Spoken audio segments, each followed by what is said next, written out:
And I am having operating difficulties, technical difficulties of my own this morning. So Alexa's going to take over for me. So thank you. Okay. Well, actually, I know many of us have talked to other people, but it might be worthwhile starting just going around and introducing ourselves and saying where and when we were in Mexico with the Amigos group. So Sandy, should we just start with you since you're right in front of me? Yeah, hi. Working with this camera that wasn't first choice, but we were so lucky to have some remarkable support and collaboration from the Amherst staff. So if they ever get to see this, maybe we just give them a quick round of applause. Thank you.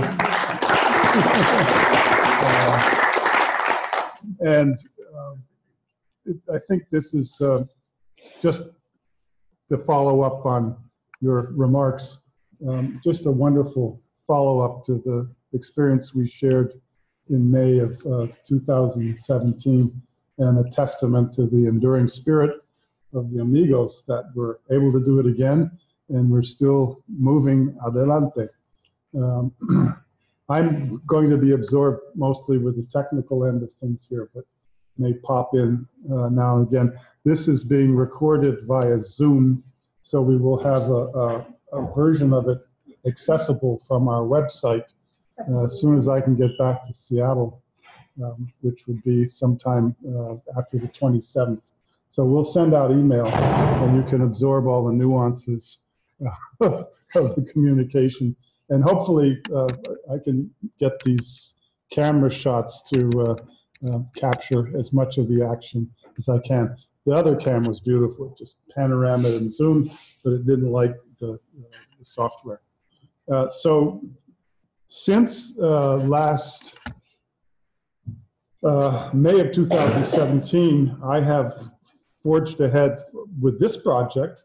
Katie, Jack, and I, Dick lending support, and now we have a much larger group, Alexa, Nikki, and Karen, I believe, although we haven't really met, have seen to it that we push forward with the Amigos, and well, all the agenda that we have here has been worked out in combination with numerous phone calls, email exchanges, etc.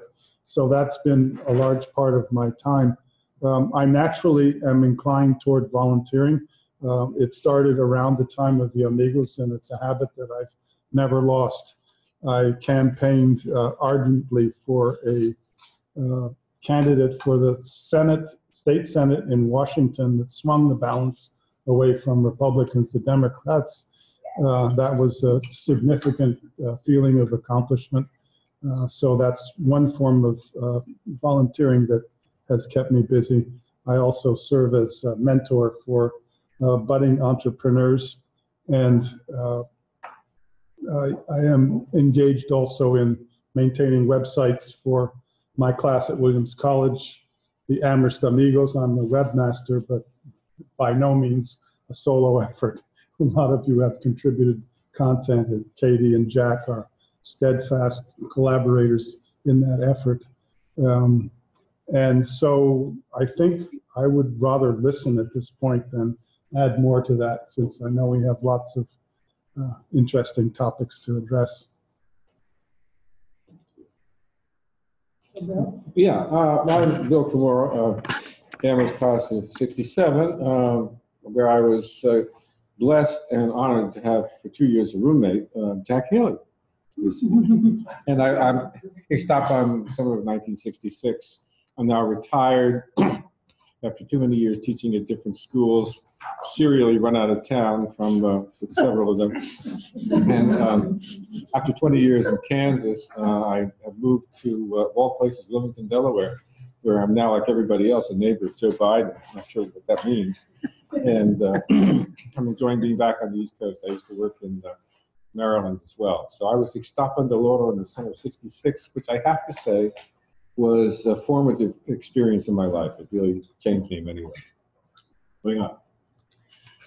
So I'm Noreen Connolly, and I was in Huachuco in the summer of '66. I was also in a town in Chiapas in the summer of '65 with two other classmates from Newton College, and it was at the orientation, right, to that summer that I met Jack, who told me that he was transferring from Loyola to Amherst and that he'd be doing another project the following summer, and would I be interested? And I thought, yeah, absolutely. And the Hickey-Philco project was completely different from the Chiapas project, which we were, anyway. And like, it was transformative. I'm still working at St. Benedict's Prep in Newark. I don't teach anymore, but I mean, I don't teach a class, but I coach kids on their college essays, and I run a sustainability program that I'm trying to unload on somebody else. But it involves a vegetable garden and some the recycling efforts, and just getting the kids engaged around sustainability efforts. And I'm trying to follow the Amigos project. I think it's wonderful that we've, come back together. And I'd love to learn better Spanish. Hi, Dick Aronson, Amherst class of '69. I met Jack in the fall of '65, which was my freshman year, and he was a junior. Then I had the privilege of going to Ixtapan del Oro in the summer of '66 and thoroughly enjoyed my group, including Bill. It was great, life-changing experience. And then I went back to Ixtapan in the summer of '67. And yeah, it's great to have this again. I'm sorry I couldn't do as much of the planning as the last time, but I'm tremendously grateful for the folks who did that, and happy that we can have it again at Amherst College. That's great. Currently still working at Amherst College as I was 2 years ago, with amazing students who give me hope for the future in a very troubling time.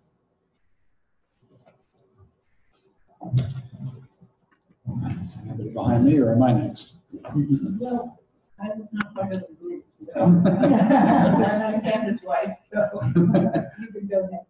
Hi, I'm John Mudge. I was in the class of '71 here at Amherst. And my summer of '68, I was down in Mexico with the Amigos project. We were supposed to be in a village up near Toluca. But things got confused there and ended up down in Ciudad Ixtepec, which is southern Mexico, down south of Oaxaca. Mexico, as a result of that trip and subsequent trips to Mexico, has always been a part of my life. I've always loved the Mexican culture, the Spanish language. I can say it's literally a part of my daily life because this is a silver pillbox made in Mexico. I carry with me almost every day, 24/7. It's not far from me. It carries medicine for migraine headaches. When I was planning to come down here, I looked around my house. I know Woody's been to my house. That's great. But I'll bet you didn't get a huge feeling of Mexico in that house. All your albums. Well, a photo album. But what I realized the other day was sitting around, there's something on my porch, in my kitchen, in my living room, in my office, and in my bedroom, all from Mexico. So it's something that I am just surrounded by and fell in love with. Some of the stuff that I acquired on trips down there, some of it's my mother made some trips and bought some stuff back for me. But it's a culture, it's a people I fell in love with. I've made other trips to Mexico, and I'll leave it out here. I wondered what to do with my 35mm slides, so I made a book of them for myself, mostly of the ruins. It's almost all just of the ruins that I have visited in Mexico. I just felt, and the fascinating thing about my trips to the ruins, they were done before they were declared World Heritage Sites, before the big crowds went there. If you're familiar with Chichen Itza, you can go inside the pyramid. That's now closed to tourists. I've been inside, there's a picture inside. But I have a great love for Mexico, and we can talk more about it, but it's wonderful to be with a group of people who have this common bond after half a century. Kevin Bott, I was in Hickey-Philco summer of '67. I was a Yale student at the time. This was my the summer of my freshman year, between freshman and sophomore year. So I was younger, I think, than many of the others that I went with. So it's a great learning experience as a youngster. I, like John, have developed a lifelong devotion to Mexico. I go there quite often. I've been in many parts of Mexico, largely in the south, but I did live in Texas for 20 years, so I visited the border region quite a bit as well. And that's all for now. I practice law part-time in the Boston area. My practice is right now focused largely on helping towns and cities develop solar energy on school rooftops, on closed landfills, and other municipally owned golf courses, that sort of thing, parking lots, etc. So that's kind of what I'm doing right now. Can I interject for one thing? Excuse me. A couple of things. First of all, I'm hearing impaired, so if people could just remember that, I would appreciate it. The second thing is, we had kind of designated this time to talk about projects that we're working on, and I know if you're like me, that's not actually going on at the moment, but in lieu of that, maybe if we could talk about what interests we have uncovered from maybe a lot of the material that showed up on the website. For example, I've seen kind of a lot of legal areas that seem to be surfacing in terms of our, not just our border people, but our actual refugees that are living within some of our cities. So that might qualify as an area of interest, so we could get some kind of a beat on what, where we would go in terms of projects that we might formulate today. And I think I should have prefaced this by saying I just wanted to hear everybody's name because I knew I didn't know everyone. And as Mickey points out, there were kind of three, we had 2 hours, or a little less now. And there were 3 areas, and one is what she referenced was what have people been doing since the mid-60s or since 2 years ago in May. And then include any highlights that people have about social action and community building. Then we were going to talk about, and I think we could do that in the second round, of any projects that people are interested in joining, emulating, or adopting. And then the third topic, was what are the Amigos values that we share that we might want to promote that join us together that might reflect what we got out of our summer times in the 60s. So, and before, when Mickey was going to do this, I was designated as the timekeeper, which I'm a better timekeeper perhaps than a group leader, but why don't we just keep introducing ourselves, and then we can, the folks who haven't had a chance to talk about what they've been doing, let's just finish introducing ourselves, where have you been, and talk about things you've been doing since most of you have. So how much time do we allow each left? speaker? We have 2 hours, it's only 1:17, so we have till 3 o'clock. We have till 3, which, is sort of like 40 minutes a project, but. My question is, what's the ideal amount of time for each person to introduce themselves before they move on? How many people are there? A little arithmetic. So that would be about 2 minutes. Okay, so concise. You can say a lot in a minute. Yeah. Let's challenge our intellect. Okay, good.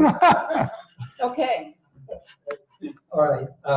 My name is Pete Allgaier, and I was in Hickey-Philco in '66 and in '67 as a student at Brown then. previously was a student at St. Benedict's in Newark, but Noreen was not one of my teachers at the time, just so you know. Other legacy of Iki Pilko, sitting next to me is my wife, Marcia. There were other achievements of the year.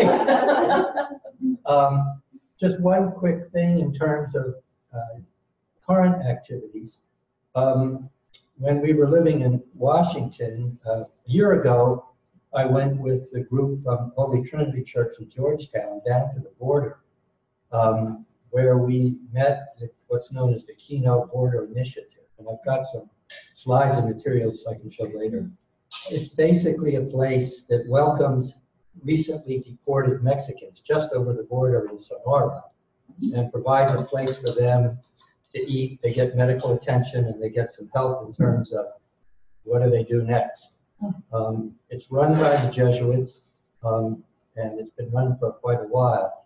One of the things they do is they have these immersion weekends where volunteers come down and help for the weekend, but then also they take us all around, both on the Mexican side and the Arizona side, to acquaint people. And we went to the immigration court for a day to see exactly what the situation is there. I'm Marcia Algar, and what I got out of my Hickey Pilka year in '67 was a husband, although not immediately. Actually, we didn't watch it really hard at that point. So I'm going to keep my part short so that we can have more discussion. So I was at Brown at that point in time, and I really enjoyed that summer in Hickey Pilka. I'm Katie Labrador. I was in Tabasco with Andy Alexander in '67. It was a newer creation. It existed only in '67. And after that, I've always loved Mexico and Mexicans. Had a chance to go back several times with different generations. When my kids were little and bigger, then my husband and I went to Chiapas and the Yucatan with an archaeology professor a few years ago, and but I think my aspiration to be helpful would be in the refugee and immigrant populations that are around where we live, and I've uncovered a whole lot of programs recently that it's a question of committing to one of them, and excited to hear, because some of them are national, and maybe some of you all have already been involved. But, so my one involvement right now with immigrants is ESL teaching. I've just stopped being in charge of the whole classroom. Now I assist in the classroom. But it's keeps you close to, in the flow of immigrants, the different nationalities that ebb and flow, and what their problems are. It's sort of satisfying. Matt Dahl, Katie's spouse. Speak up, Matt. Sorry, yes. Yeah. She described her. And so, I've been providing moral support as been going through the planning process. Katie's been very, very busy. My turn? My name is Karen Harold King, and I was a public defender in Los Angeles County, and I was also, I was in California for the 2 summers, 66 and 67. I was a public defender in LA County for almost 30 years, and during that time I was also the regional link for Mother Teresa on the border, also in Los Angeles and San Francisco. And we set up quite a few systems in Tijuana and on the other side of the border. A home for grandmothers that were left behind when people crossed the border and when they were unable to take their grandparents with them, or their parents because they were too old to make the trek. And we set up a home to take care of them, and a home for children that arrived at the border who were homeless, and a feeding station at the Tijuana bus station. And we had quite a lot of outreach in all the fincas. And in fact, we're working with a woman who's pretty amazing, who was living in the Tijuana jail at La Colonia, so we spent a lot of time in jail with her. And all of that is still, all that structure is still there in Tijuana and the San Diego area. Of course, it's a very different border right now. And the border that I knew, that I worked in for about 15 years, was a very fluid, pleasant, lovely border. So I think that our focus as a group, we might look at that border area, not necessarily just the Tijuana, San Diego area, but also there's a Catholic Charities woman, Sister Norma Pimentel, who is running a humanitarian relief center at the McAllen bus station in McAllen, Texas. And people are going down there and spending time with her. The hands-on stuff at the bus station in Tijuana is just unbelievable, because when you start making meals for people and they come in and it's the only meal they're going to have during the day, you're cooking, from about 10 in the morning, just an evening meal, all the way through and trying to serve it. It's a massive task getting all the food there, getting it all prepared. So I'm sure she says she takes volunteers from anywhere, and it's in the United States, which makes it an easier place to access right now.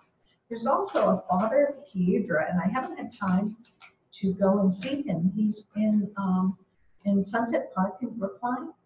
Brooklyn. I live in Brookline, so I mix them up all the time. Where is he in Brooklyn? Where in Brooklyn? Brookline? In Brooklyn. It's in Brooklyn, New York. Sunset Park. Yeah, and it's at the Ron Newman Center, and he's 84 years old. He's not a lawyer, but he goes to court by agreement with the immigration courts and represents all kinds of immigrants at court and speaks for them and tries to organize things for them and tries to basically keep them out of deportation. And he's doing really heroic work all by himself over there in Brooklyn. And I think it'd be wonderful if anybody who has a calling toward immigration courts has any time or lives in the New York City area. I don't think many people know about this guy. And then, I think all of you probably have come bumped into in the news all the stuff that's going on in the border region. And so I think that there are plenty of projects that anybody that wants to get involved in that sort of thing. Hello, I am Noreen Polio. I was in Hickey Pilco the summers of 66 and 67. My parents had a big breakfast for all of us from Albertus, and Father Burns said Mass at our home, and then we jumped into our Volkswagen bus and we made it down there. Karen and I were in the hospital together in Mexico, suffering from Montezuma's revenge. We never went to orientation. No, I guess we didn't. That was your orientation. I have kind of two threads in my life. I studied Spanish at Albertus, and when I graduated, there were no Spanish-speaking people in New Haven. I wanted to work with Spanish-speaking people, and my stepfather knew the superintendent. He'd call him every 3 months, like, get my daughter a job, and say, well, Mike, we don't have anybody. It's like, what can I do? So I moved to Boston. I was a social worker in the South End for 98 Puerto Rican families who I visited every month, once a month, and they fed me, and it was wonderful. And then I found out that the first bilingual school was opening in Boston. You had to be bilingual, which I was, and you had to have a bachelor's degree. So I got a job, and they kind of gave me like 6 through 12-year-olds who were troublesome. So I had, my first class was a group of, great kids that were very feisty, and we walked into a room and there were no supplies, and I knocked on all the publishers' doors at Beacon Hill and got some supplies. I did that for a couple of years, and who walked in with me was Tom Garrity, who was the president here. And he, at that point, was at Harvard. I knew him at Yale because I used to go to St. Thomas More Church. I was at Albertus, and so he walked in, and I was like, God, that's Tom Garrity. So he and I and some other people started the school, and his wife-to-be, Adelia, and Tom and I had a summer program the 2 years I was there, and we taught the children in the mornings, and then in the afternoons we would take them to have fun. And I was getting very disillusioned with the public schools in Boston. And Tom and Adelia took me aside and said, well, Noreen, would you like to have your own school? I said, well, sure. Who's going to fund it? She said, don't worry. How much money do you need? I had like pittance, you know. Basically, I got a check from an anonymous benefactor from Bankers Trust. And I went to my bank where I had like, you know, never had much of a bank account. And I sat in the president's office and they gave me coffee and everything. And I had my own school in the South End of Boston for 2 years. And then their South End was going to become very she. So I said to myself, you know, what I really like to do is sew. My senior year at Albertus, I sewed with another friend. We had a shop in Madison, Connecticut. And so I love to sew. So I said, I'm going to start knocking on doors. I got a job at the Opera Company Boston for 10 years, but we did Montezuma. We did, Roger Sessions was there. He composed it. And so I made the hats for Montezuma, and, you know, along with other people. So that's my Mexico connection there. And in Hickey Pilco, I sewed. I taught sewing. There was only one machine. It was way out. I had to take a donkey like once a week, side saddle. A Singer treadle machine? Yes, it was treadle. So I didn't know how to work a treadle, but I taught myself how to.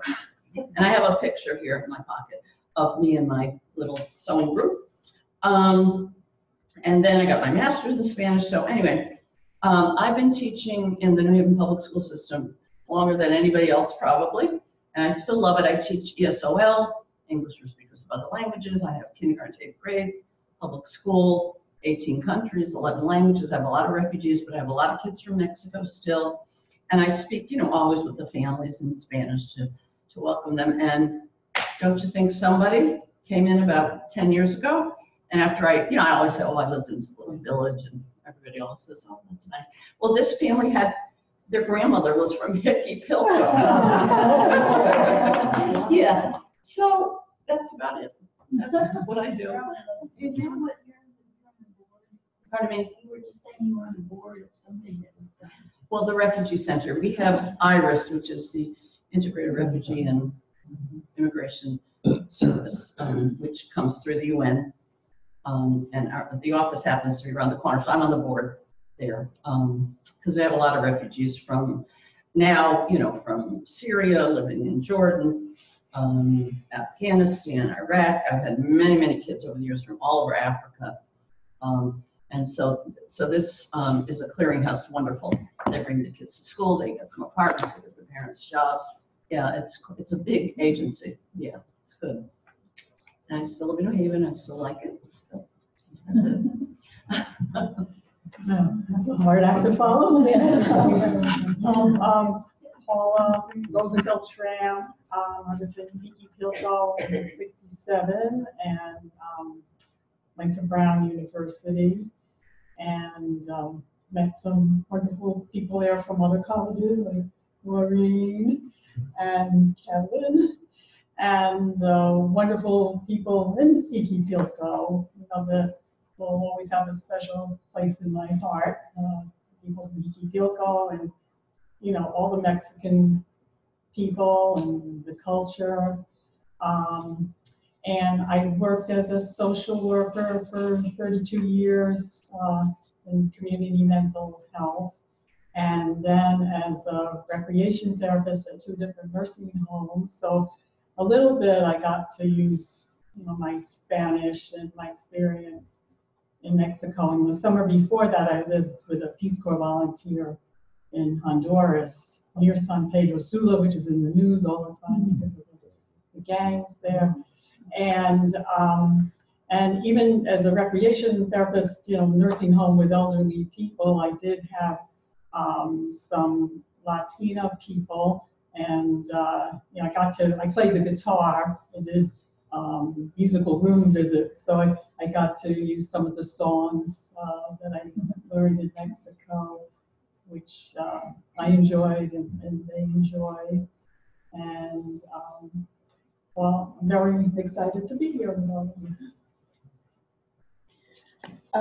I'm Marcia Roland Woodward, and I was at Brown and went to Hickey in '67, and After I graduated from Brown, I got a master's in language teaching and taught ESL for many years.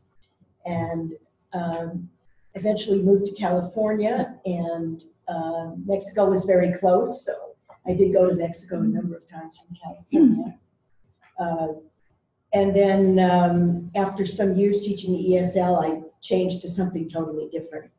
I became a stockbroker for a while, and then trained stockbrokers for over 20 years until I retired. And now I live in Oklahoma City, of all places, near my daughter's family.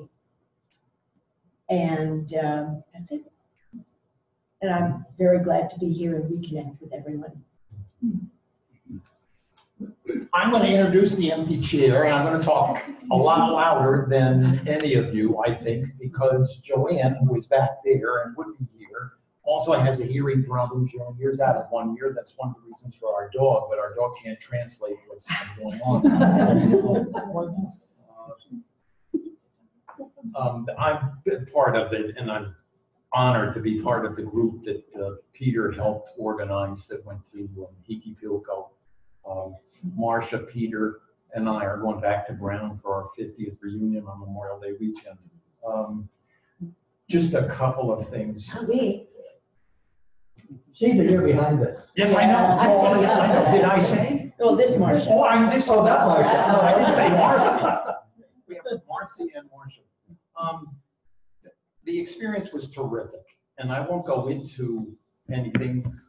Joanne and I have been back. One of the great things we did last year was go to Costa Maya and have a tour from a local guide outside the touristy thing. And I'll tell you, it is fascinating. It was fascinating to us to learn about Mayan culture and the Mayan calendar. And he showed us things, and in fact, it astonished us with having the Mexican government actually is not unearthing a number of the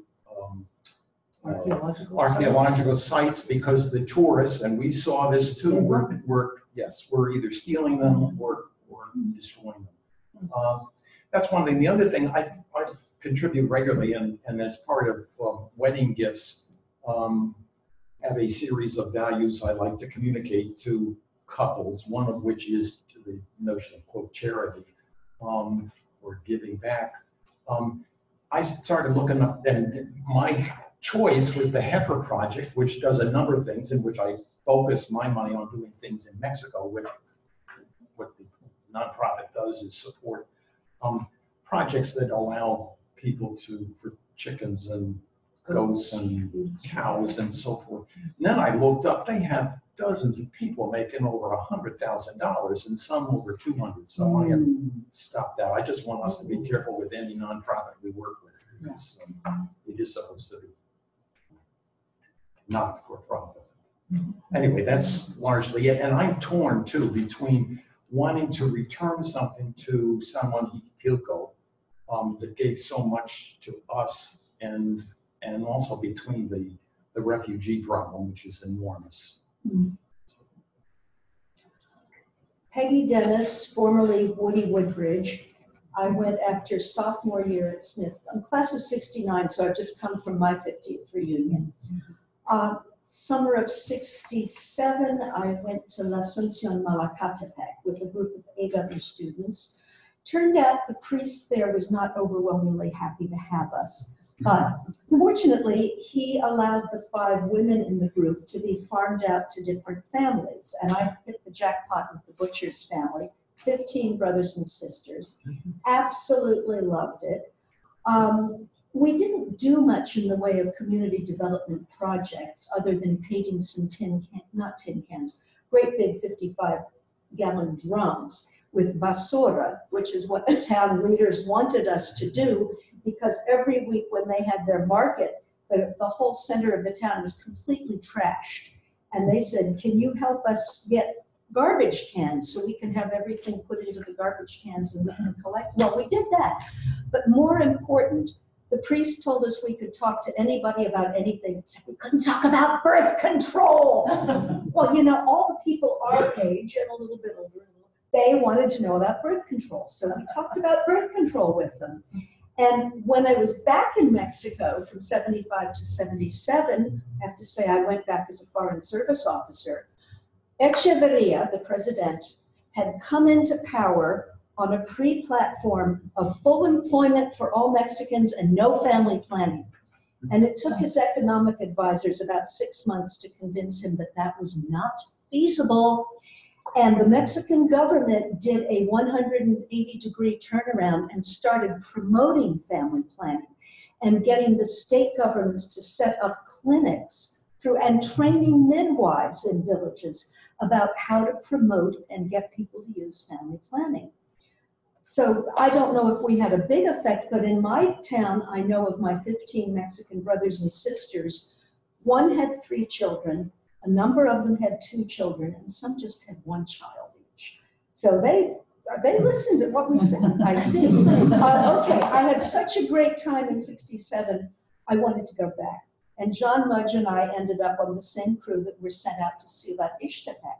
And Ciudad Ixtepec was nothing like what I knew and loved about the state of Mexico. So I stuck it for about 3 days, got in my car, drove back up to central Mexico and went and joined the group in Ixtapan del Oro. And I have no memories of Ixtapan del Oro, but boy, do I remember La Asunción. And I kept going back year after year. When I was stationed in Mexico City, I took a group of friends from the embassy and we took a case of champagne. We went to one of my Mexican brother's weddings. My older son, I planted him with friends from the village to spend the summer in Mexico City when he was doing very poorly in Spanish, and I thought that might help. Younger son has gone back with me and my husband on several Earthwatch projects. I can't recommend Earthwatch enough. We did mountain lions in Mexico, out in the middle of the Chihuahuan desert. It was fantastic. But last year, I sent out information about an Earthwatch project in Xochimilco. My husband and son and I were the only ones. Nobody from this group came to join us. I was really disappointed because we had a fantastic time. And we went back and visited Toluca. You can't believe how beautiful Toluca has become. You all remember that great big glass market building? Mm-hmm. Well, that burnt sometime in the 1980s. And they didn't just destroy it. They had a stained glass specialist come in and design beautiful stained glass windows. So the whole thing now is this gigantic stained glass emporium, and all the ground level is gardens that you walk through. It's absolutely fabulous. We spent a few days in Valle de Bravo, and we went back to visit my village. And there's nothing more exciting than walking through a village where you've kept up your friends and contacts, and everybody comes out to meet you. And I gotta say, my little village is ripe for a little bit of development, and I've worked up a formal plan to present to the movers and shakers in the village and the town government, encouraging them to think about developing very carefully, building on what they've already got, which is a beautiful agricultural area. It's surrounded by hills and forests. It's right on the edge of the Monarch Butterfly Reserve. They're already very well developed in terms of having frequent festivals. And I'm going to say, why don't you expand your tourism outreach and make La Asunción a center for muscle-powered sports, and sponsor some runs, some bike rides from La Asunción to Ixtapan del Oro, things like that, so more people will come in on more weekends, but not so many that you get overrun. And I think it's going to be an interesting project to throw out to them, and they will take the ball and run with it if they like the ideas, because they're very good at building themselves up. Okay, I'm Alexa Daly, and I spent 2 summers, 66 and 67, in Calixtlahuaca with Karen and Jack, among others. And I must say, I knew this was going to be the case. This is a bunch of people that are very hard acts to follow. My overwhelming takeaway, which I think I probably spoke of a couple of years ago, is, I often wondered, what is it we did to assist the people in the villages that where we lived. I know that I got more than I gave. That's the way I felt. And I think a couple of things, I mean, adjusting culturally to living in the village, that was no problem. Coming home, I really had a hard time readjusting. Culture shock. I had real culture shock, started in the grocery store. But I think it's also had a big impact on me. I mean, I will say, there was no indoor plumbing except at the priest's house. So we took 1 shower a week. And I, to this day, really appreciate the fact that I can take showers and should be thinking about how much water I'm using. But the other takeaway, big takeaway that I had, which keeps resonating today, is the people in this village who were all campesinos. They had such a, and they were not, they had been to some years, maybe very few years in primary school. There was no secondary school there. The sense they had about what it meant to be a Mexican and what was the history of Mexico and what it represented and how proud they were just was really overwhelming. And it sort of stayed with me, and it's increasingly makes me sadder and sadder because I don't think that's something that we have much of in this country unless it's flag waving. I mean, I don't want to be too extreme, but it's that sense of who you are in a culture and what holds you together in terms of purpose was something that was there in that village. Certainly I had some introduction to Spanish and then proceeded to try to continue to learn it, not as well as Noreen. But it enabled me to get my first job out of school when I couldn't seem to find a job anywhere. And it was to do social service with Boston Housing Authority. And I remember being offered the job and saying, God, you know, they're the enemy. How can I go work there? I just have to laugh. But that was my feeling. But I had to earn a living. I needed money. So I went. And I went from doing some social service, for which I was not trained, because I spoke Spanish, spoke some, to getting into housing management and affordable housing. And that's essentially where I spent my career. I owned my own business for 22 years. And one of the happiest days was when we sold it. But it was, the Spanish really helped me so much in terms of my work, and I use it all the time.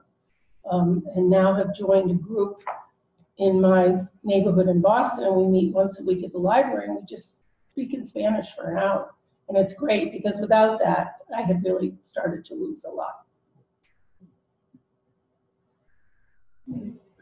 I'm Pat Rakowski, and I went to Ixtapan in 1966, and with Bill Camaro and Dick, and it was a really formative experience in my life too. And I think in a more general way than just, you know, falling in love with Mexico and learning Spanish and feeling that, you know, I learned so much there.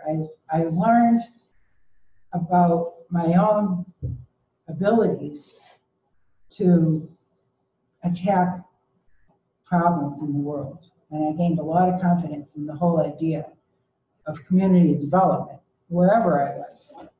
So I would say that almost all the things that I've done, you know, through my life have reflected these values of community development. So right now I'm not really in a position health-wise to volunteer for very much. And my only project right now is I'm working as a volunteer at a hospice program here in Amherst for a couple hours a week. But I came to the luncheon. I wanted to see everybody. You know, I hope that you'll be able to continue to accomplish. I'm Mickey Moore. I was in Hickey in 66. I remember the next year kind of being surprised that people were picking it up again. For me, it was kind of a one summer thing, I thought. And then I kind of stepped back into a rather middle class life. I loved Spanish, loved the Hispanic culture. And so when our reunion kind of resurfaced, I was kind of surprised that I still felt this connection. And at the same time, I did bring back a lot of appreciation for people who live with less and live with less very happily. And I also, when I shower in the morning, I actually bless water that comes whenever I want it, and as much hot water as I do. So I think in some very subtle ways, I did bring a lot back with me, and certainly the democratization of culture for me, coming from a very, very white bread community. And I find myself having very little patience for that kind of a life now, as I have moved into this period of life where I got rid of everything, and finding that living with less is really a wonderful thing. And I think part of that really is kind of a thread that I did see in Hikibilco, where people who were really just getting by were so generous and so sharing and so very content. And so I think that what I really brought back was very subtle, but very, very formative and very long lasting.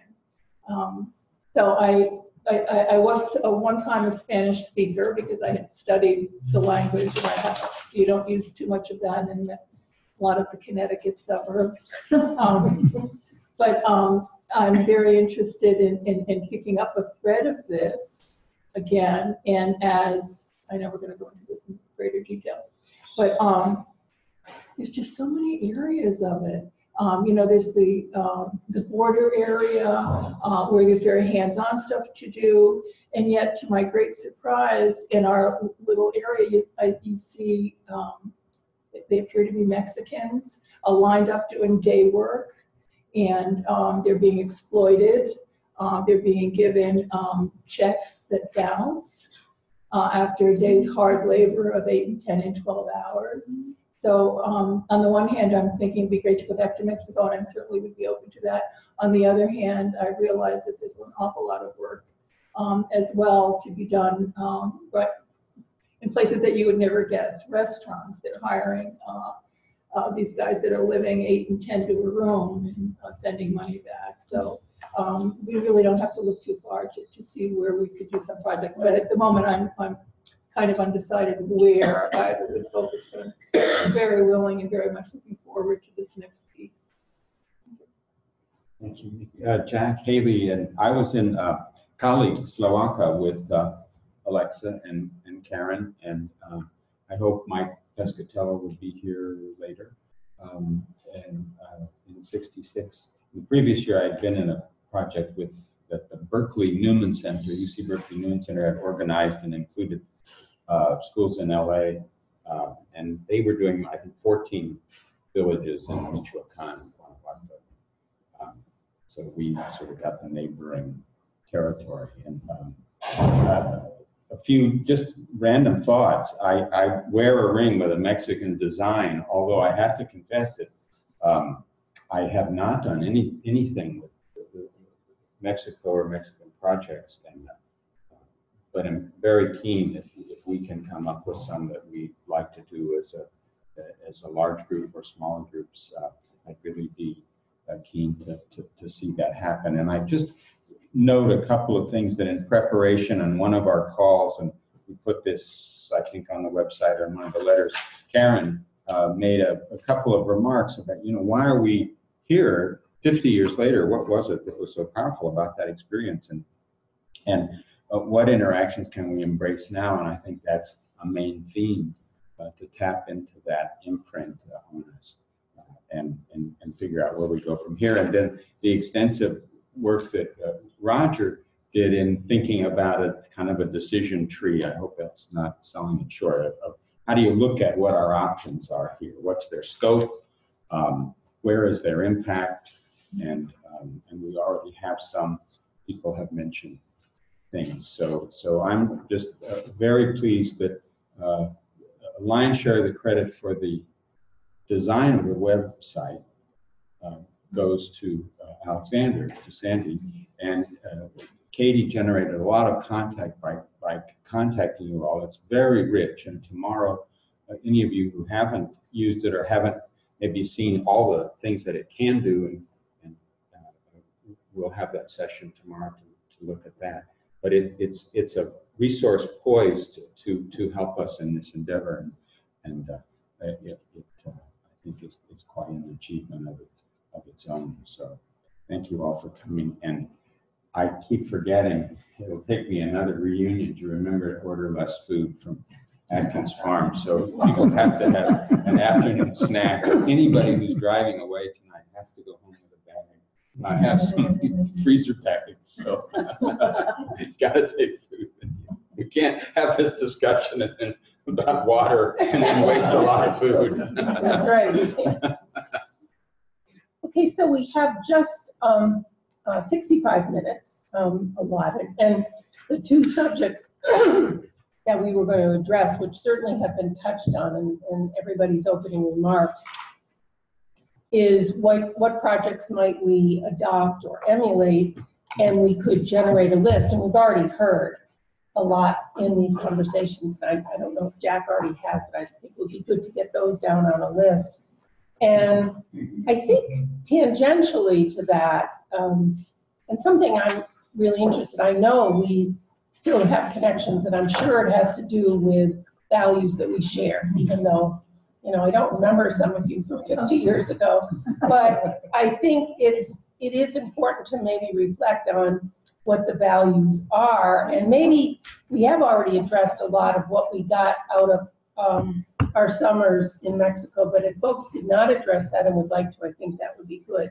So I would think we could use the time, I'm sorry, to go through, you know, ideas of things that people think we could do, join, assist, or, and that would then tie into what we see as values that are important to us. Bye, Pat. Bye, Pat. So we can go around the room, or we could do just free flow, which might be easier. Right, I think that would be, and then, but some people probably have a fair amount to add. Some people may have said what they needed to say. So I'll try to, we'll just have one person speaking at a time. And maybe limit yourself to 5 minutes. I think we could still get everything done in these 65 minutes. I have a question. Does anyone know what happened to the program we were in? I mean, does it exist? Yeah. And if anything like it exists, is there any way we can support it? The founding group for us was CIASP, was terminated in 1970. And no longer, well, there was a lot of controversy about who was getting what from whom. Ivan Illich, who's a rather famous priest, went to one of the last conventions and gave quite a moving talk that's online. If you guys have a copy of it, if you'd like to look at it. Was this a CS convention? CIASP. Yes, that convention. And my understanding was that the seminarians, the Maryknoll seminarians had all graduated and moved on, and nobody picked it up from them. Is that wrong? Well, I think that there were a lot of factors that went into the dissolution of it, because that was my contact when I started the project in Alberta. And so it wasn't just seminarians, and there's a very large group in Canada that are lay people as well. Seminarians, Jesuits, Maryknoll people, they were all going off to a life of this kind of interaction and community work and living in villages. And so they needed vehicles to help them organize that. So they were the organizing agency for all of the orientation such as it was. And in fact, you know, the Peace Corps wasn't in Mexico at that point. I don't think it is now. But no, it was also, I've met a former volunteer who served in Mexico. Oh, good. Well, at that point, they weren't allowing anybody in, but the Catholic Church was. And so consequently, it was a book to get other volunteers, irrespective of their religion, to be able to work within the Mexico confines. But I think that there were a lot of questions, and What kind of questions? Like, for example, what is this colonialism?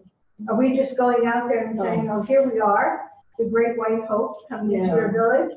Now, we had a very clear message that we were to go to the villages and find out what the villages wanted.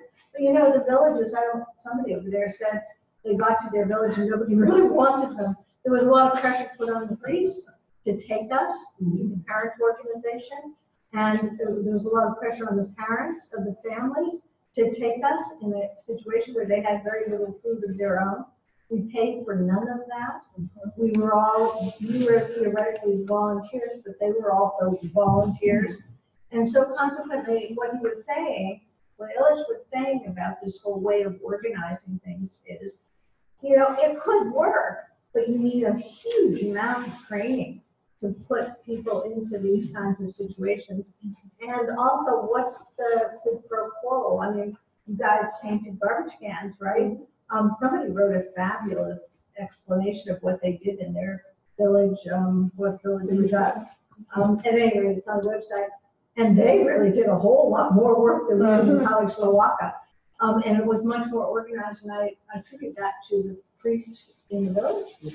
And I wonder why so many people are here from Hickey-Pilko and so few people from other places. And I adored the priest at Hickey-Pilko. He was just extraordinary. I used to go on these visits to the communities that were, where the projects were, and something else. But the whole interface between Catholicism, another colonizing aspect of Mexico, and the indigenous people's religions and their desire to practice them was just brilliant, I thought. I mean, it was just like a lesson in all of this. In the end, I think that, as everybody here has said, they felt an incredible connection to something, someone. In the case of the Hickey-Pilko people, to Noreen was sitting next to me, and she said she knew when the priest at Hickey-Pilko died. I don't know when Father Izate died. He was hardly our friend, but nonetheless. The point is that huge, deep connections were made on a very personal level, I feel, within this project. And nobody really ever accounted for that. CIASP decided not to organize anymore. It was a different time, too. 1970 started a different period of politics and stuff. But so I think there were a lot of factors in why it closed up. But one of them was that. Which is, and I went on to study at CDOC, which Illich founded in front of us. Yeah, he was extraordinary. He was. You know, amazing. In the vein of, for everybody who doesn't know about him, in the vein of the French worker priest who went into communities and said, we're supposed to be good people, we're going to be escape here from the churches. Let's get out and live in the community, within the community. And actually at Alberta's, a whole group of us lived on Newhall Street. I don't know if you ever were over there, but it was kind of the agency house from the point of view of the college. But we worked in lots of the schools doing tutoring. We were an outreach for the community. We lived right in the community. And I think we really had quite a dramatic impact under the guidance of the French worker priests. So I think all of these movements were taking place all at the same time. It was a wonderful, exciting time to have been college students for us. It's a very different time now. Well, I will say that I've always felt uncomfortable because it was a great experience for the college students. Yeah. But whether we've come a long way in terms of models of community development, and that means So if we want to talk about education and and spanning some of these borders and the intercultural stuff, I think that's helpful. I will say with the CS and stuff, I thought they did a great job. I always felt very uncomfortable as a non-Catholic and non-Christian in that setting. But I appreciated that the priest was the reason that we got anywhere. But I went to more masses than I'd ever gone to or since, and I felt very uncomfortable in them. So I think in terms of a model, I wouldn't go to that model. It was a great experience for us, but to me, it's not a model for today, for either education or for community development. So I'm looking for other ways to adapt to our very different world. When you say education, are you talking about our education, the college students' education? Yes. Yeah. Yes. See, I think, I signed up thinking that I was gonna do some good. And, it became clear to me very quickly that I had it all wrong. Exactly. That I was the one that was getting a lot out of it. And has remained a consistent experience of mine in any quote unquote do good situations. Like my teaching, I teach kids, but when Noreen was talking, I've learned so much more from my work than I feel like I've given. So I guess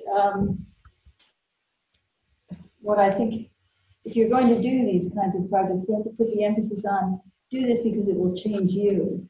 Do you know what I mean? Even going down to help at the border. I mean, you'll do something for a while, and I'm sure it'll be very helpful. And I'm very interested in that kind of thing. But partially, or maybe primarily, because it'll remind me that there's a lot still to do, and that that I'm very privileged, and I better keep that at the front of my mind. But I don't want to, I'm not saying that they aren't models of community development and helping communities that don't work. Right. We just have to be careful on it. Right. And I like the projects that are actually more homegrown, that you can then add effort, resources, energy at the direction of the homegrown resources. But I think even in those, you have to, it's a give and take thing. You get a lot. You give and you get, and a lot of times you get more than you get. I'd just like to interject. I suspect the question that Marcia raised, that if we were to go around the room, you would have, if not 100%, 99.5% agreement with what you said. Yeah. And I think particularly in the time in which we're living as citizens of the United States, not feeling particularly proud of our country, there are probably things, and I think many of you have touched on them, where perhaps some help is needed because it's such a desperate situation. So I don't know if that's a place to kind of take off or repeat some of the organizations some of you guys had mentioned going along. Go ahead. The word that most notably was said in everybody's speeches is connection. And there's something very precious about the connections that we made with Mexican people, fumbling with crazy ideas about community service, falling in their lap and having them feed us. There was some very deep connection that I dare say that when we watch the news, we see something very different than many people in the United States. We actually have a connection to those people. They did something for us. They did something with us. We shared things together. And when I see children at the border, I see the children at the border. They're real people, and I think, what is that? And that is terribly important. I think that's what motivated us to come 50 years later and come back together. And maybe it's the idea that people are talking about the Mexican population, the Guatemalan population, all the different populations, and putting them all in a bag of gangs and all of the horrible stuff. Yes, exactly. But we have a connection to them. We know they ain't true. They're good people. Well, that's it, isn't it? And so I don't know, maybe that's our value in our old age. That we went, we saw, we stayed, we had a connection. Can I address that? I think these are all wonderful points, and we're kind of converging onto something. I was surprised to see here in Western Massachusetts so many signs that said Black Lives Matter. And I think we're in a position to project that message, however it might ultimately be presented. I want to backtrack a little bit because the expectation that in 2 months you can change somebody's life, I think is far-fetched, and we all agree with it. Maybe even knew that then. But if you want to see some small ways in which we did touch people's lives, go to the website and search for the word magenta. and you'll find a story that will shift your views slightly in the opposite direction. Magenta, the color. Yeah, there was a crayon. That's Katie's story. She might tell it to us. But I've got a little bit more here that I want to wind up, because in our group in Tapasco, the going thing was, well, this isn't any good. We can't do anything. And I was thinking about going in the Peace Corps. I'm not going to go in the Peace Corps. Well, two of us did go. And I think that was an extension of our experience and further transformation and further confirmation of a core set of values that I have a sense we all share. And so how can we promote that and make it evident that we care about the people of Mexico, and by extension, others further south that are a people with which we're more united than we are different. So even seeing those signs started me think, how do you say everybody's life matters, or the Mexicans' life matters. At the same time, I give high value to the here and now. There are so many, in Washington State, where I live, there are numerous Mexicans who have migrated, come with the crops and stayed, and you just see the opportunity. Even translating in the court system is a huge benefit that you can provide for those of us who know the language. So good for the values that persist. We wouldn't be here without them. And good for the idea that there are other forms of motion already in society with which we could align. And then I see Peggy Woody ready to go, so I'll. Yeah. I just wanted to jump in on what you were saying about people from further south. We're about to have an immense issue decided on by the Supreme Court, and that's whether the Bureau of the Census can ask a question about citizenship or not. And if they go the wrong way and say that they can put that question on the census, how many of us would feel comfortable going out as census workers, knocking on doors and asking Hispanic families to please fill in your census? I'm not sure I would have enough confidence in our government not to turn around and screw them to do that. How do other people feel about that? Just as a follow-on to a couple of these remarks, it's not only that we feel this deep connection to Mexico, but our experience gave us this perspective back on our own culture. That's one of the things we learned, that we got out of it.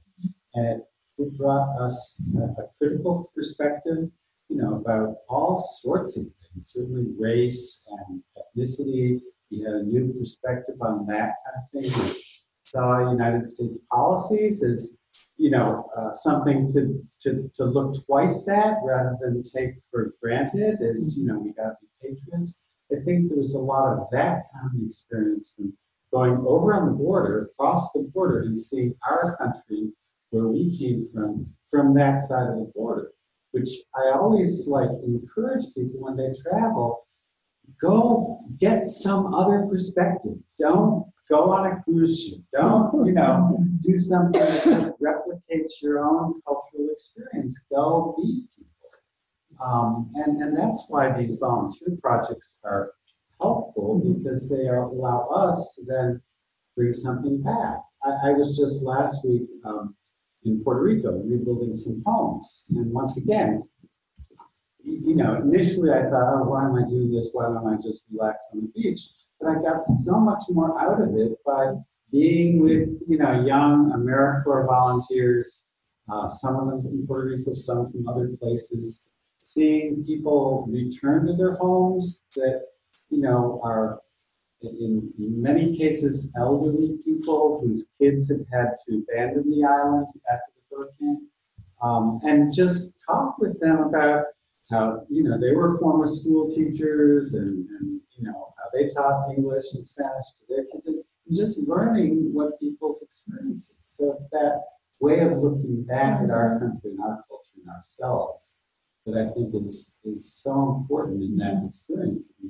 Yeah, and I don't think there's any reason to believe that the people in the various villages didn't also receive a lot, even though we took from them. because I did go back. I went back with my daughter to introduce her to my family there.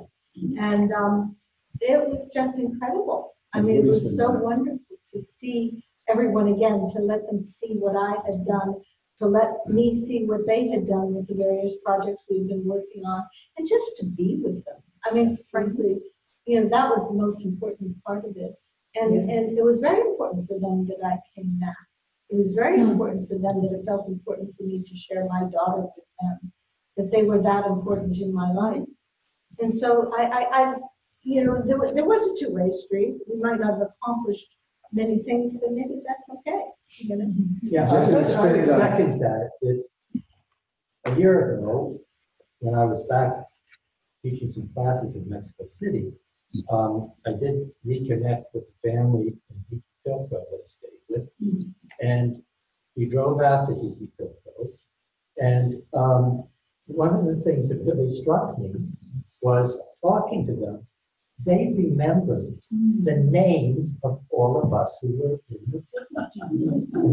It was seriously, it was unbelievable. And there were a couple of times we were just walking around the village, and some guy would come up, and when I was walking with Pepe and Rosario, they would say, "Oh, this is Pedro." And the guy said, "Oh, yeah." And I looked at him and I said, "I have no idea who this guy is."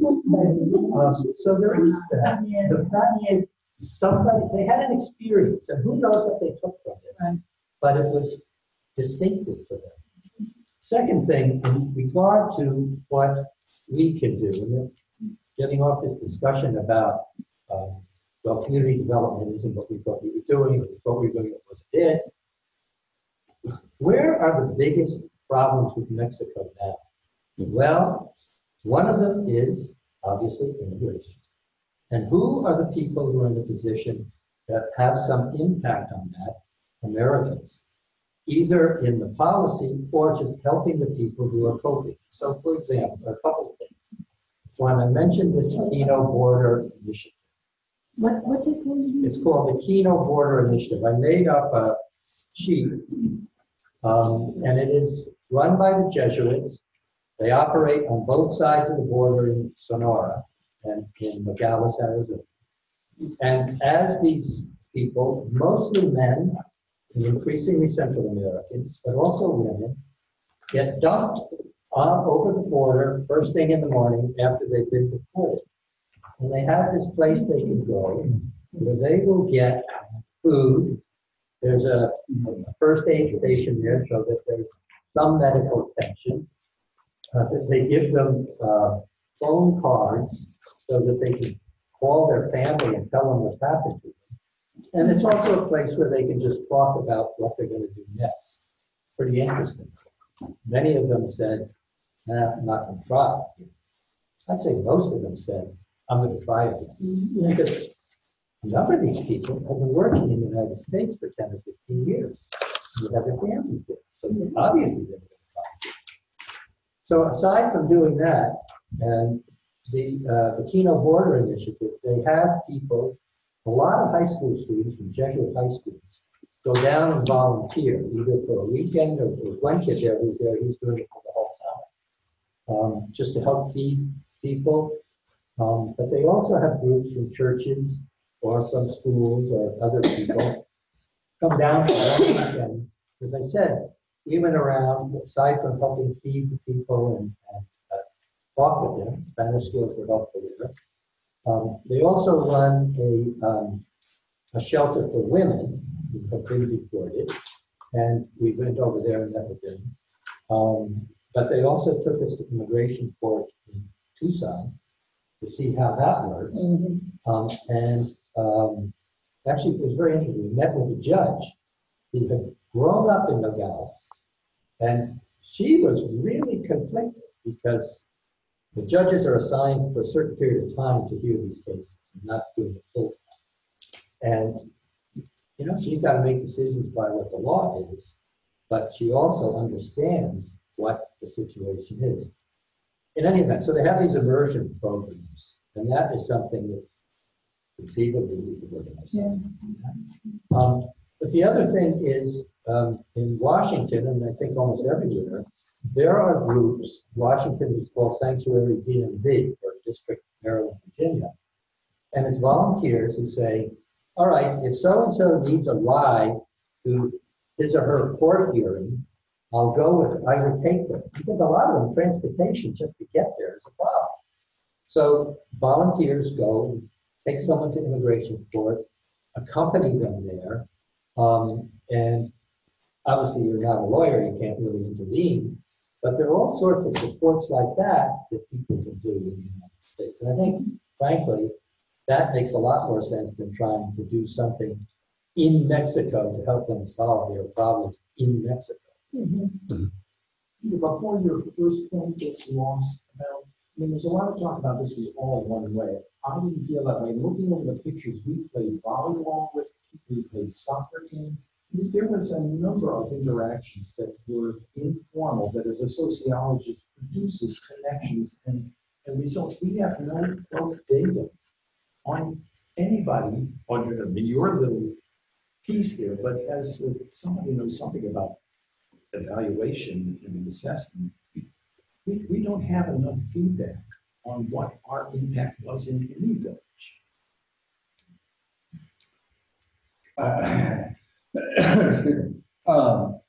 For me, one of the greatest things was learning the Spanish language. And on one of my trips to Mexico, I was staying at a resort. We had the opportunity to go visit Tulum and Copan. Tulum is beautiful right there on the road. On the bus was obviously a Mayan, a Mexican Mayan descent, and he spoke broken English. And at some point during that trip, I flipped into my Spanish. And I watched this guy just total amazement as to where did you learn your Mexican Spanish? How do you speak it? And he and I then had this conversation, the two of us had a wonderful conversation as we proceeded to the ruins, leaving the other Mexicans, other Americans totally dark. It was sort of fun. As the Americans were saying, what's he saying? What's he saying? I said, hey, it's a great trip. But the Mexican, he so tremendously appreciated the fact that I spoke Spanish, spoke it with a Mexican accent. And I remember at some point as we were headed back, he got off the bus in one of those very primitive little villages with the white buildings. I just could imagine him going back there and saying, well, there was an American on that bus that spoke Spanish and that spent a fair amount of time in Mexico. We had a good conversation. I don't know what the best thing to do is. When I got back to this country after Mexico, somebody said to me, well, would have done a lot more for the Mexicans if you had just raised money and sent it down. But I wouldn't have learned anything about Mexico. Now, I don't know much about it. We're passing around stuff. I printed out something also. Not far from us is Dartmouth College and Mary Hitchcock Hospital. They had a project up there, and this is from the Dartmouth Medicine, the Alumni magazine. They had up there in the emergency room up there, somebody was a part of a hiking expedition. What's the Spanish for the sleeping princess? No. And he was up there hiking, and they had a guide, a Mexican. And when he got back down with the guy, he said, well, what can we do for you? And the guy thought, well, we don't have an ambulance. Up at the Dartmouth Hitchcock Medical Center, they raised $5,000 to buy it and redo the ambulance that was sent down to Mexico. And we don't have time, as I'm speaking right now, with the electronic equipment. The Hitchcock Hospital, the Hitchcock Foundation, and the group that bought the ambulance, they did produce a video, and if you wanted to see that 8-minute video, I could put it on the cables and flash it up there. But it's another part of the project. He fell in love with Mexico just by going on a hiking expedition. Then as one of the conditions of a future expedition that he organized, everybody had to contribute at least $250 to restore the ambulance. So he got a group of people to go back to Mexico, and he has this connection with this town. I think I communicated with him a few years ago about email, and may have sent them a small contribution for the ambulance.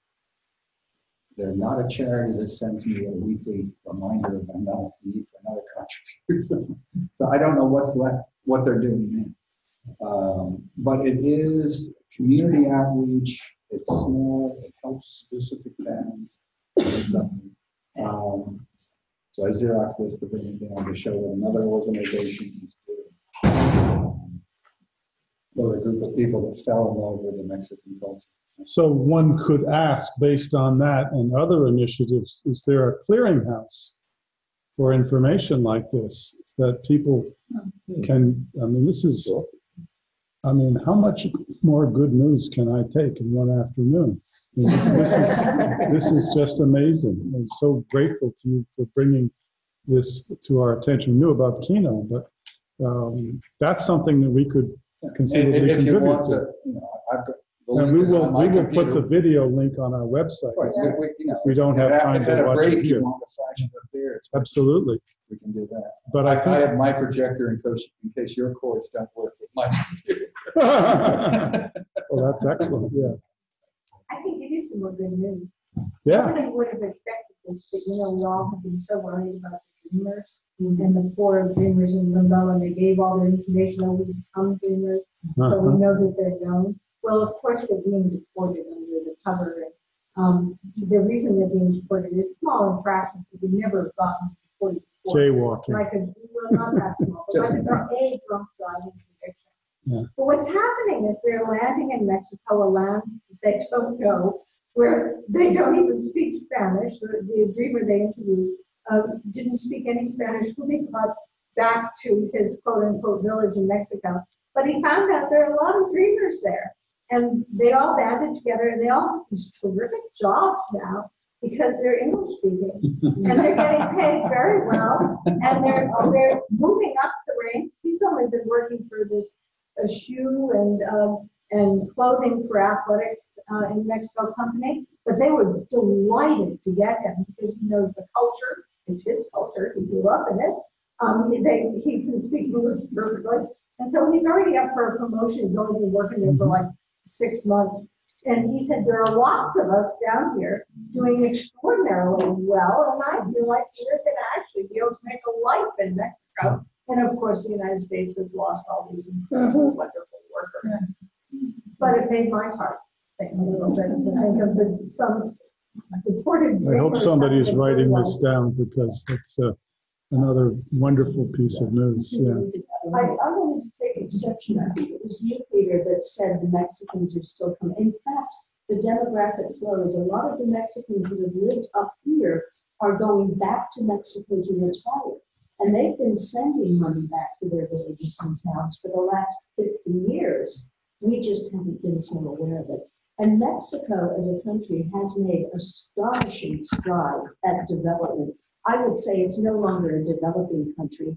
It is a developed country. I'm not saying there's not a lot of disparity between those at the bottom of the economic scale and those at the top. They've got just as much problem there as we do in this country. But it's just a completely different country from the way it was 50 years ago. Yeah, and through their initiatives. Yeah. One of the reasons is the NAFTA. Yes. And our president is taking steps to ruin it. To close that down a bit. Yeah. NAFTA helped strengthen their economy so much, and we have indirectly benefited from it. Right. I'm just going to interrupt because I think Jack has something to share. Just a comment. One of we can organize ourselves to be a team at the Keno Border Initiative, for example, or organize ourselves to be a team in a small team at the Tijuana site. But both Peter and Kevin mentioned local initiatives. And Alexander used the word clearinghouse. The website can be a place that people can report in on something local that they've either joined or are in the process of establishing. And that may be one of the ways we we are helpful to each other. I think Katie talks about being supportive of each other as a part of what the website can allow us to do very easily. If But to people be want to. clear that every community has wonderful initiatives. You gotta be careful, so might not.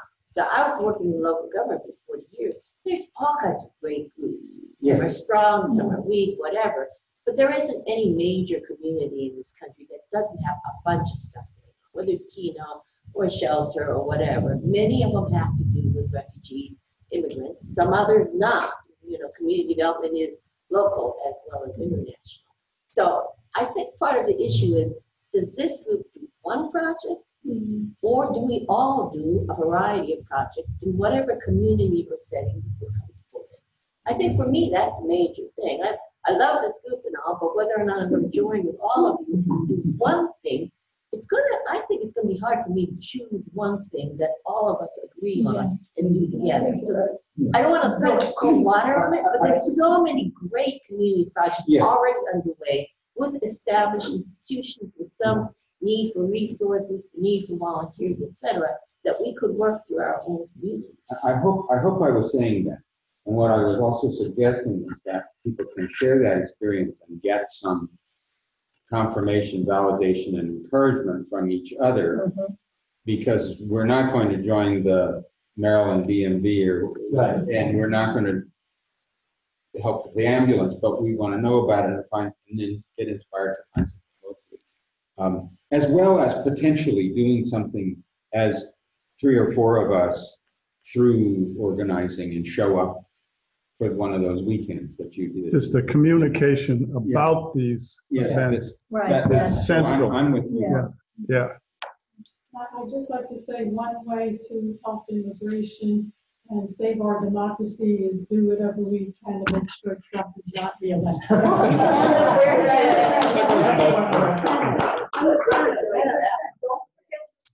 I would like to add to that, because I completely agree, obviously.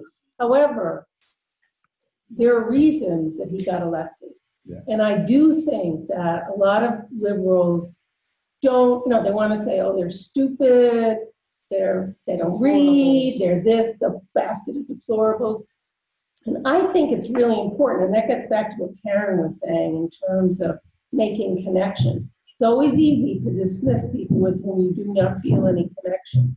And I think it's really incumbent on us, particularly if we are going to save our democracy, because it isn't just the right wing that won't listen to other ideas.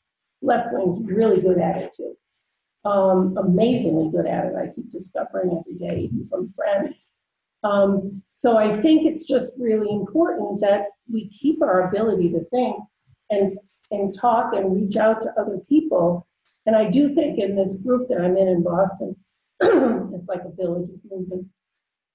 One of the things in our current affairs group that we've been discussing for many months is how you bridge the divide and how complicated that is, and how, different we're always talking about different books and different ideas.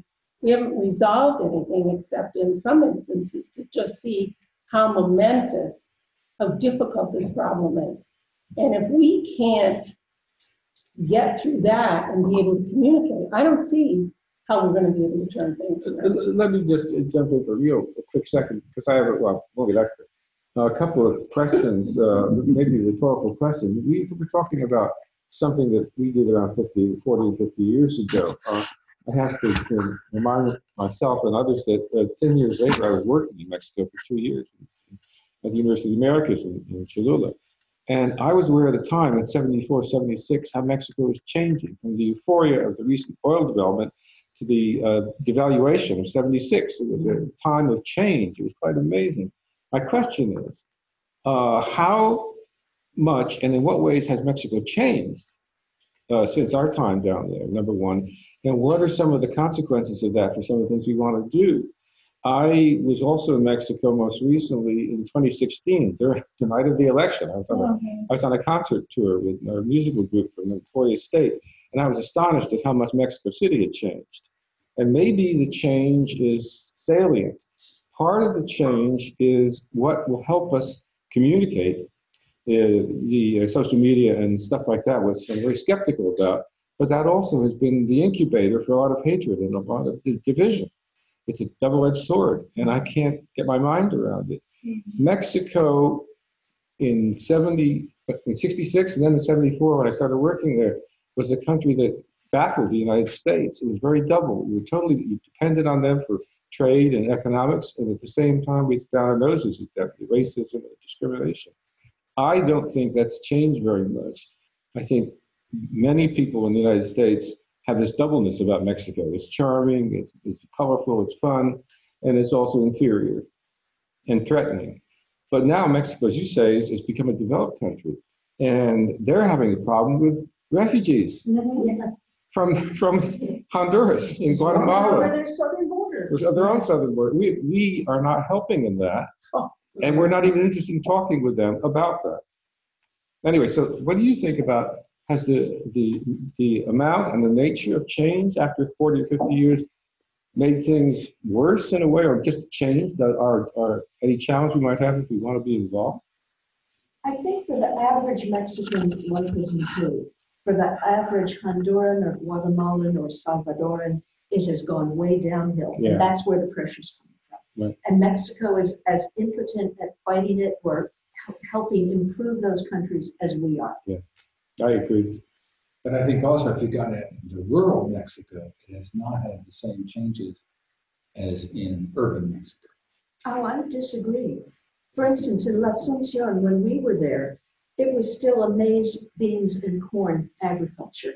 Now, a lot of the people that own land have planted avocado groves because that is the high-value export crop, and they're doing very well. I think that has changed the countryside, how it out. So there's a lot, I mean, I'm in Chiapas, but it really, so many Mayan descendants are now working in New Bedford and places like that. You know, NAFTA has had this double effect. There's been winners and losers. And people have been able to go to jobs in maquiladoras, manufacturing facilities on the border, and probably in better wages. On the other hand, there's a lot of these villages that have been really hollowed out, and it's older people and you know, sometimes the monolingual women in indigenous places that remain there, but a lot of the young men have left. But they've been hollowed out because there's been more population and can be provided for in agricultural pursuits. So mostly the men, but often the women too, have left for better opportunities within the Republic or within the states. Well, look at the hollowing out of rural areas in our own country. Like Kansas. Hospitals are closing down. Western Kansas, I guess. Most people live in five counties in eastern Kansas, right? Kansas City, about 100 counties are losing population, losing schools, losing clinics. It's because of the economics of agribusiness and a variety of other things, which I'm not anymore. I used to be a Kansas for 20 years, but they're incapable of solving or uninterested in solving. You know, it's the politics and the economics of the thing. Mm-hmm. It's worldwide. And it is, and that's one reason, I think that's one reason certainly here, and maybe to some extent in other countries, that you have increasing divisions because people are so upset, afraid, threatened because things have changed so much. So you're going to reach out to people that exploit that, which is what's happening here and happening in many, many European countries too, obviously. Yeah, I think the question is a really important question. I mean, we have to know what's going on in present day Mexico if we were even to think about doing anything within the country. But the question I think that comes before that is this values question. Who are we? Is there anything unique about this group that we can uniquely offer to the society before we look at the question of whether what we should do? And I think maybe the question of what's unique about us will answer that question, what we should do. Well, one unique thing is we view Mexico positively. Yeah. And so that's, there's a certain percentage of the American population that doesn't. Going back to your point, Bill, about what has changed. Well, the perception of Mexico has changed in one sense in that I don't think when we were going down there, people were talking about cheap Mexican labor taking manufacturing jobs. And that obviously is a pretty strong theme right now in these parts of the United States. It's very difficult to tell. That started up probably about the same time we were there with the maquiladoras along the border. But it was And we more saw- a border type thing than the Midwest and all that. We had big American industries putting up factories. Remember all those Ford plants and the different automobile plants along the road into Toluca? Those were already going when I was there in 1967. So our own industries were finding it advantageous to locate and create in Mexico for the Right. last 50 years plus. Right, but I don't think the general population of the United States was really aware of that or perceived it as a threat the way. Not then, not at that. No, because they didn't know it was coming. Yeah, but it's expanded a lot. It has. Well, and they weren't economically threatened at that point. Right, yeah. So. But aren't we talking about people coming here to work and taking away jobs? Well, there's both actually, but I mean, a lot of it is, all right, the people who are in these automobile factories and television factories and so forth in Mexico are taking jobs from union people Oh, I who, see. Yeah. you know, used to work at Lordstown. But that's not a unique theme here. I mean, that's been the history of our country. Right. Yeah, whether it's from Mexico or from Asia or from, it's the Chinese Exclusion Act back in the early 1800s. They were considered a threat. So that's why we had to exclude them. So this has always happened. Nativism has always been with us. And anti-whatever phobia has always been with us. So I don't know that we'll be as a group able to figure out what's going on in Mexico. I mean, I think it's good to keep up with it and to try to understand it. But like any country, it's a complicated country. And I don't know that there's one understanding of it. I do associate that one of the good things about our experience was the personal connection and how you get beyond the nationality, the race, the religion to a personal connection. Because where you get that genuine personal connection, usually humans do pretty well with that and they relate pretty well with it. So I can see that as an advantage to anything we do. I do think, though, in terms of this group, being where we are, and I'm making some assumptions socioeconomically, that what we can do, I mean, our country is doing such damage to Mexico and to others. And it seems to me certainly a primary responsibility is to try to work on what Americans or what the U.S. is doing to other countries like Mexico. Which means being informed and writing our congressmen and our senators, pressing them to take the right. Right, there's a policy level, Right, there's a direct person by person service projects, there's helping dreamers in our own community, there's all kinds of things we can be doing to try to ameliorate the damage our policy and our politics are causing. Well, it's also where those questions are focused. The Mexicans are taking our jobs.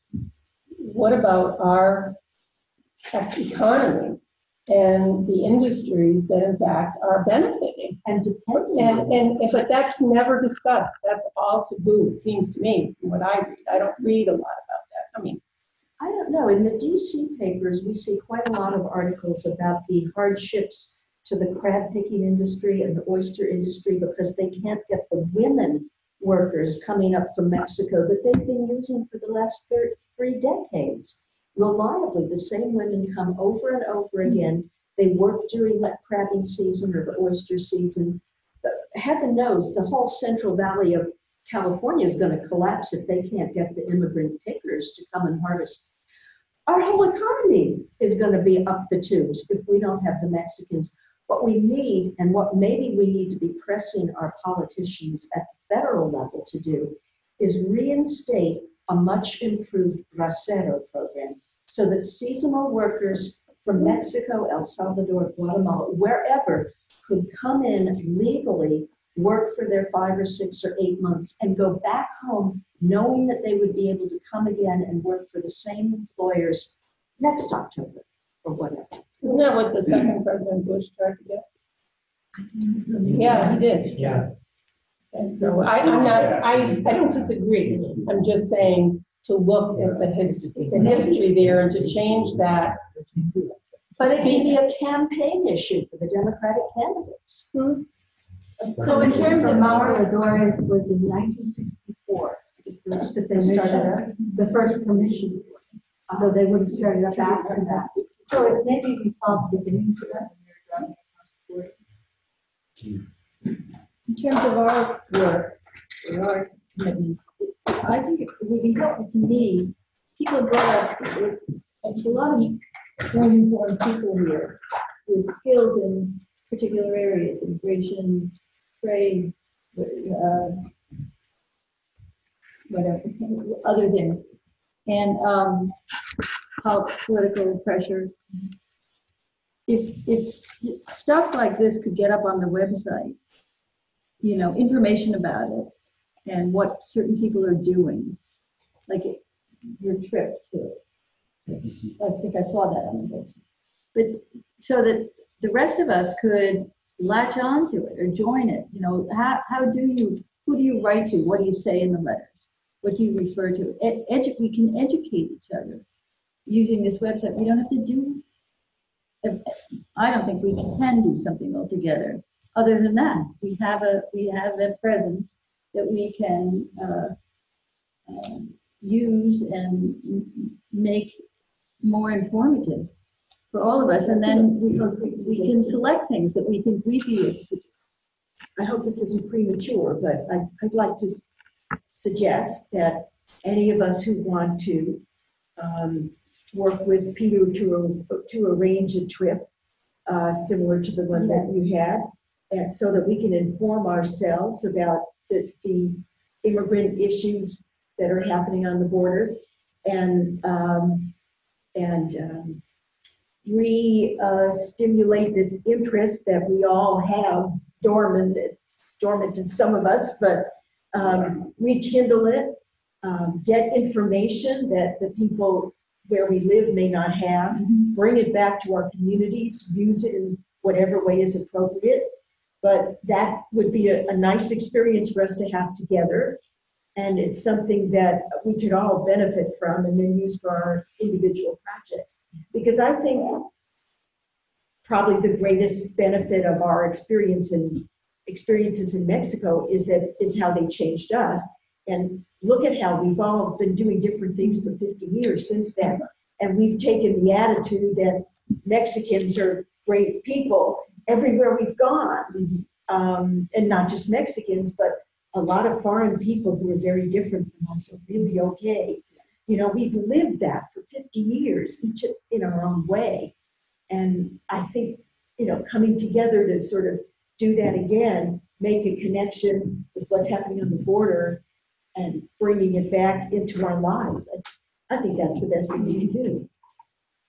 I'm also curious, I'm going to ask a question, thinking and following up on what you said, Bill, and what you said about policy. And clearly a lot of farmers, in particular, entrepreneurs who own resorts, fishermen, processing people, are suffering economically because of the current policies. And I wonder, are there clearinghouses? Are there groups of those industries that have gotten together that have been trying to agitate? And would it be too far afield if we found out about some of that stuff and also posted it so we could be informed? Because I think there's so much information that most of us don't know. You know, that, you know, you read something here, you read something there, you know people have got to be upset, but this is an area where they haven't got political clout like the industries that are massively exploiting immigrant or illegal immigrant labor. So I have another kind of concrete suggestion. I left a little clip of a letter to Yoga that I published in my local newspaper last week around the immigration issue. And what I tried to fashion in that letter is that the border is not just between, you know, the Rio Grande, between Mexico and the United States, it's also in every one of our communities. That there are undocumented people living in our communities, and we see them every day. Terrible things happen to them when they get stopped arbitrarily by ICE. We have two examples in the Boston area. One where a worker got injured, he was looking for a contractor, the contractor didn't have employment, workers' compensation or medical insurance for this employee. He broke his leg, went to the hospital, he couldn't pay his bills, the employer asked him back to give him $500 to help him and it was a trap. The contractor had called his cousin on the Boston Police Department, who had then called ICE to show up with this guy.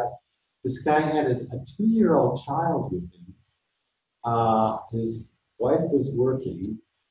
They arrested him. He was on crutches. They actually knocked him down. He testified always at Boston City Council.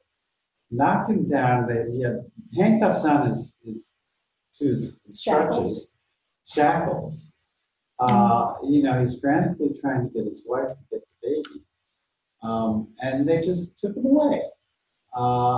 Another example, a high school student who got into an argument and was then accused of being a gang member by the young people that he was arguing with. A school police officer wrote up an incident report, and somehow that, through an intelligence database, got over to the immigration authorities, and he was arrested and hauled into a deportation. And so we've worked in Massachusetts, and I know there's at least some folks here around a state level thing called the Safe Communities Act that would prevent local and state police from cooperating with the ICE, with immigration officials. And, in terms of networking and the clearinghouse, we're trying desperately to get people in districts that the State House representatives are not yet on board with this act, because we've got 160 people in the State House. 97 are co-sponsors, but unfortunately there's not yet a majority in that House as opposed to the Senate. And until there is, it's not going to come up for a vote. So, that's one of the ways in which people in Massachusetts can simply call their state rep to see if they're on board. In Boston, we also have something called the Boston Trust Act, which is equally trying to get limitations on how much our local police and our tax dollars go towards contributing to what it, and now, if immigration authorities ever had any integrity, they no longer have it now. Because they're picking up people that are totally, peaceful, living out their lives as best they can, married to citizens, have kids who are citizens. This is the border in our very communities. They are not undesirable aliens, ready to be deported. They're desirable aliens.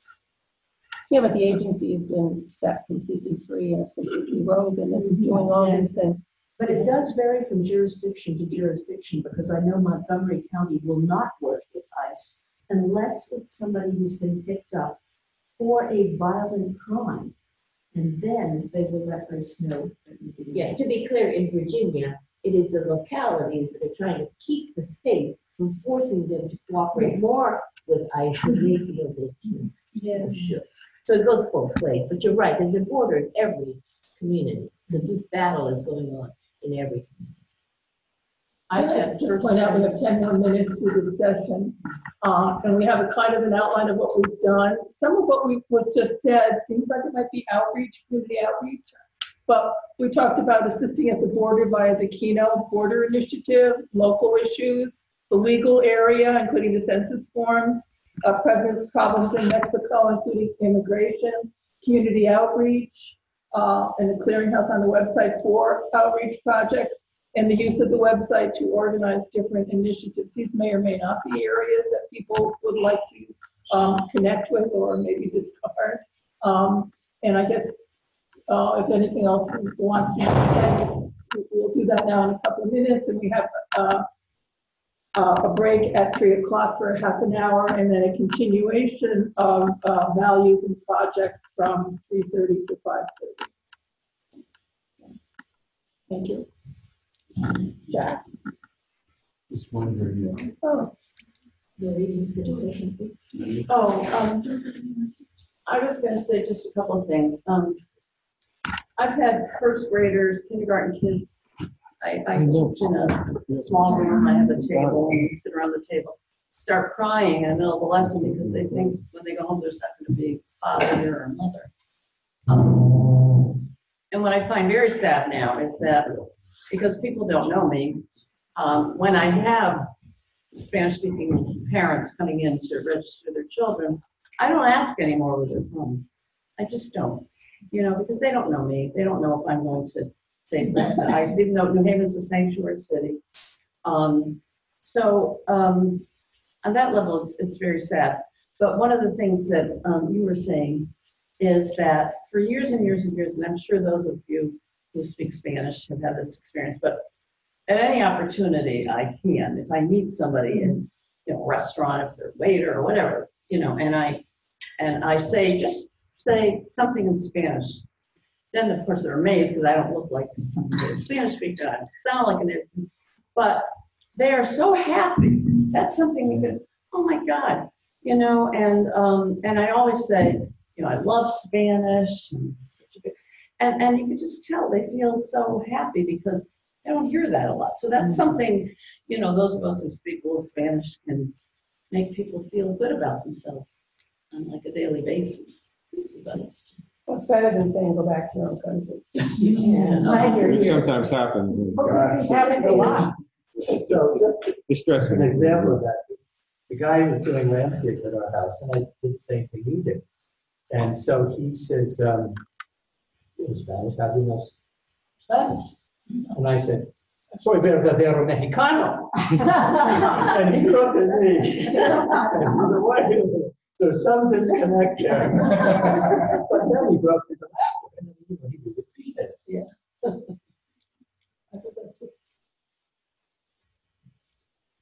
Well, we could break 5 minutes earlier and start 5 minutes earlier. We could do whatever we want. Yes, maybe Dorothy could introduce herself. At the very beginning, we did sort of go around the room and where do you work, where are you now, and who's that charming person next to you, and so forth. Okay. I'm Dorothy. I guess I was known as Dottie. I don't even remember that, but I guess I used that when I was in Mexico. I was there in Ixtapan de Laura in 1966. And I spent the long drive, we lived in Framingham, I spent the long drive out reading all these letters that my mother had saved that I sent her from that summer. So this is my husband Bill, so he was hearing all about my summer. And how somehow I was afraid of Bill tomorrow. That's what I wrote. I can understand. Well, maybe you could edit some of them and put the others on. Well, there were lots of things in them that I just got to know about not having hot water and just lots of wonderful things in these letters. So I also brought an album of pictures, which I left in the car. Go get them. And I haven't been back since. Yeah. Just out of curiosity, does anybody else remember Professor Ruiz? Yes, I took all of his classes. From Smith? Yeah. And then he left Smith and To went go on. to UC San Diego as chair of the history department. Yes. I had a very strange experience related to him 10 years ago. Maybe it was 9 years ago. He was a brilliant professor. Those of us who knew him here, he taught long. I took several at Smith. And there I am reading my local paper up in Lebanon, New Hampshire. And there's an obituary for Lebanon, New Hampshire. And this is the Lebanon, New Hampshire paper. You print the local obituaries from Hanover and Lebanon. You don't print the obituary for a professor at a USC. And I looked at this, and I've got it here, and I've got his book. And I said, why did the Lebanon Valley News print his obituary? He had never had any connection with the Upper Valley, never taught anything about it. But there was this lengthy obituary. I called the editor. I said, why did you print Ruiz's obituary? And he said, well, it came across on the wire service, and he looked like an interesting person. So we printed the obituary, and I said, I had him as a professor, He was one of the most brilliant professors I had. He helped me in my love for Mexico. And he said, well, maybe we printed it for you. But he was, he wrote the book on Cuba that many of us read. And it was his obituary in 11 ago. And he was author and Ramon Ruiz. I wrote a letter at the time. I tried to address it to his children out there, but it came back on. Here, you from Mexico? Yes, he was from Mexico. He had fought in World War II in the American Army and got his U.S. citizenship. And then he was a full professor at Smith and then afterwards. When we got no, not USC, UC San Diego. Okay, I'm sorry, yes. When we got back from the Mexican village, Margie and I, we were studying with him. And he said, what good does it do? What's this happen? He said, you have become more educated voters. Yeah.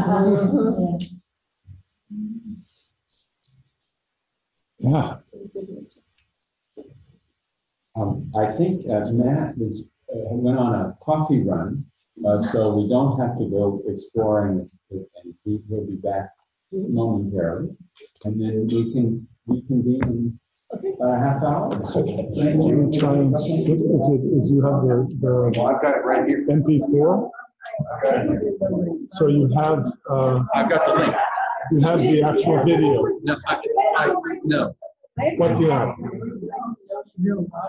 What I have? Is the file or the link?